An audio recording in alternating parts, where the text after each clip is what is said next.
Hello guys, welcome to Analytics Guru. This is the second video of our Python lecture series, and this video will be on Python functions, and it will go through all the details of using a function in Python and also constructing it properly. But before that, be sure to install the Jupyter Notebook and the Anaconda distribution, because I'm going to use the Jupyter Notebook as my standard IDE throughout my lecture series. So now let's start off with the video. First of all, you need to open the Jupyter Notebook from the Anaconda navigator, but I have already opened it in my Firefox browser. Now starting off with functions, you have already seen the print function and the absolute function and integer function and float function in the previous video. Now Python has a lot of inbuilt functions and packages, which makes it a very useful and popular among today's programmers. You not only need to know how to use those packages, but also need to know how to create your own functions and packages.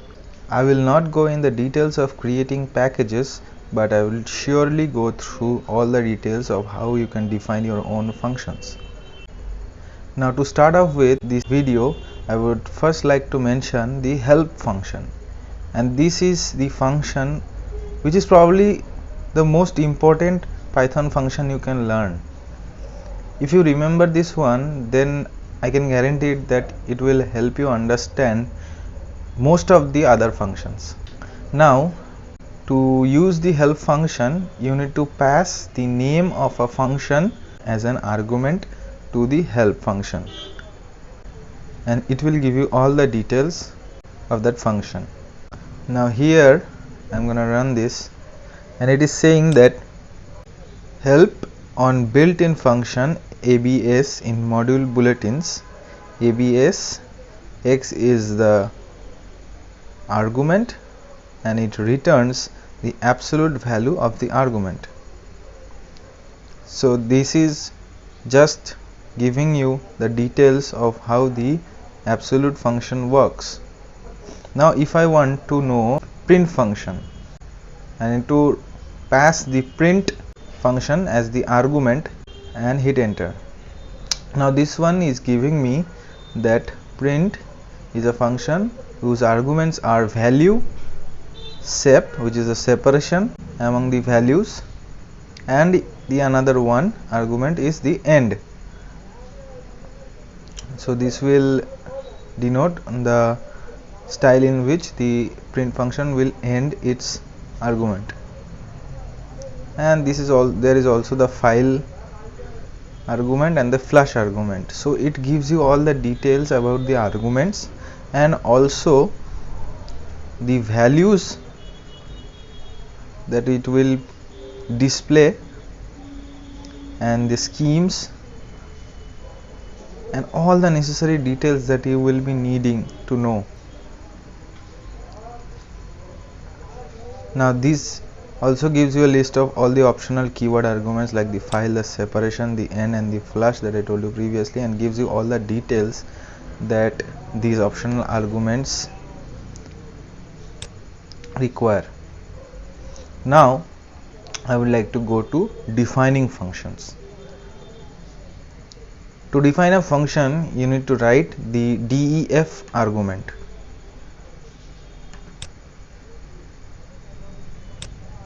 And I am defining a function list difference, which gives us the difference between the arguments passed through it, or the list difference between the arguments passed through it.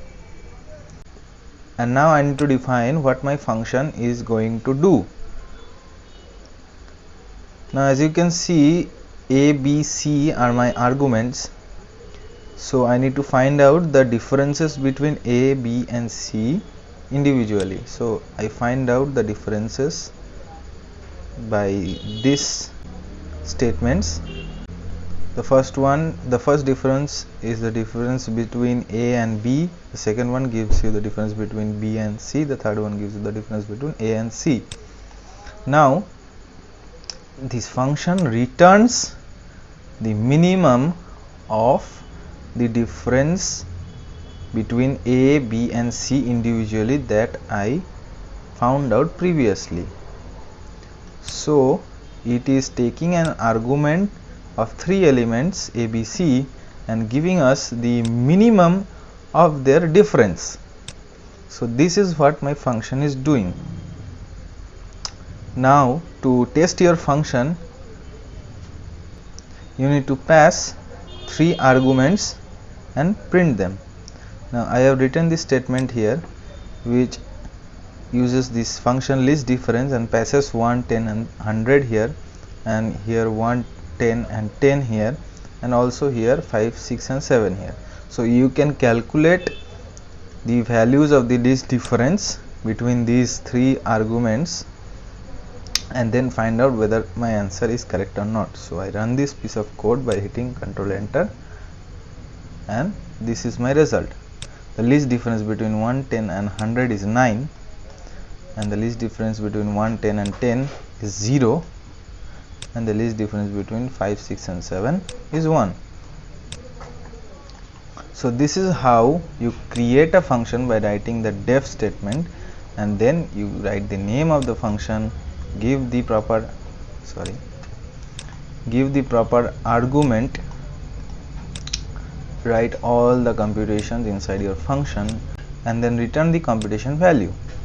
Now what if you have written this function a lot of time back, and after several couple of months you have opened your code and your function name is not so prominent in defining your function actions or what your function is doing.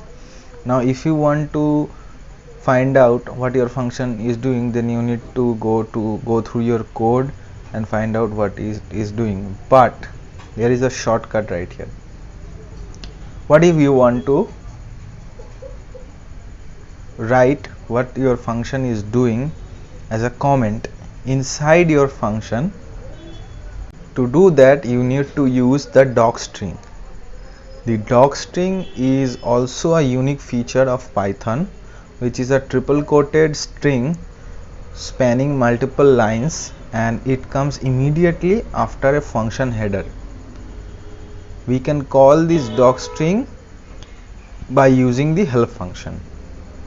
That is, what you are seeing in your help function or the output of your help function is nothing but the docstring that is written in that particular function. So in the inbuilt functions, the developers have already written the docstring which you are able to see when you are running the help function. So this is very, very important for Python developers to learn to write docstrings, because once you have developed a piece of code, you need or you should mention a particular docstring which defines your code.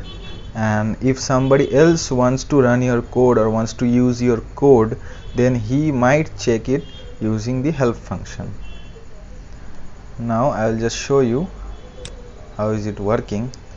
I have run this one, and now I am running help on the list difference function, and you can see that it is nothing but displaying the docstring right here that I have written here. Now previously in the list difference function, I have shown you that my particular function is returning some value, that is the minimum difference, but it is not necessary for all the Python functions to return some value. And the best example that I can give you is the print function. When you print something, does it return something? It just executes the command in it. To show you whether or not it returns, I have written a piece of code here. I have taken the output of the print function into a return value, and I am displaying this return value in another print function, and I'll just Control Enter, and it is giving me none. So none is nothing but the null character, which is very common in other programming languages, and it is just returning nothing. That means the function print is just returning nothing. When we called the help function on the print, then we saw that the print function has several optional arguments previously. That is, if you want to go here, you can check here that this has several optional arguments. So what is this? So why is this arguments optional? Because you need not specify the arguments every time, as each and every time when you are running the particular function. If you want to use a particular feature of your function, then you can use those optional arguments. So this is also a very nice feature in Python, where you can able to you need not run your functions using all the arguments that are stipulated for your particular function. You just need to pass a certain amount or certain list of arguments that are not optional. Now to give you an example, this print function has an optional argument separation, sep, which is nothing but gives us the separation of characters that you are passing through the print function. If I run this one, then I'll get, you see that I'll getting 1 2 3 output, but I am getting a separation of hash, which is the character that I am passing through the separation argument.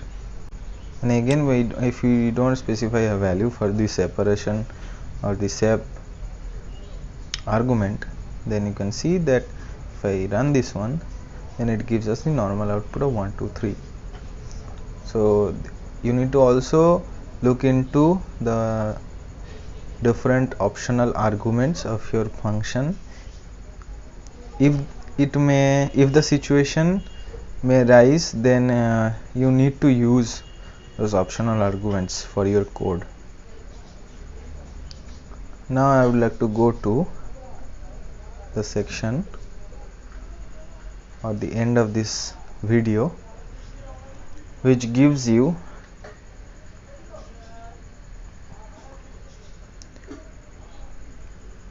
the option to run functions which will be applied into another functions.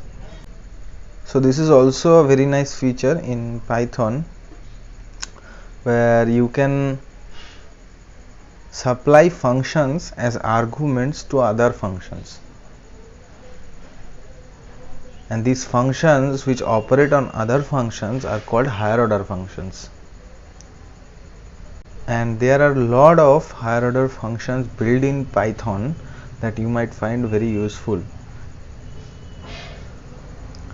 For example, if I define a function, let's say mod5, which passes an argument of x and which returns the modulus of x, that is the modulus of its argument, which tells us that it returns the remainder of x by dividing by 5. And now suppose I want to print the maximum of 151 and 14. Then I pass it through the max function and I'll get the output.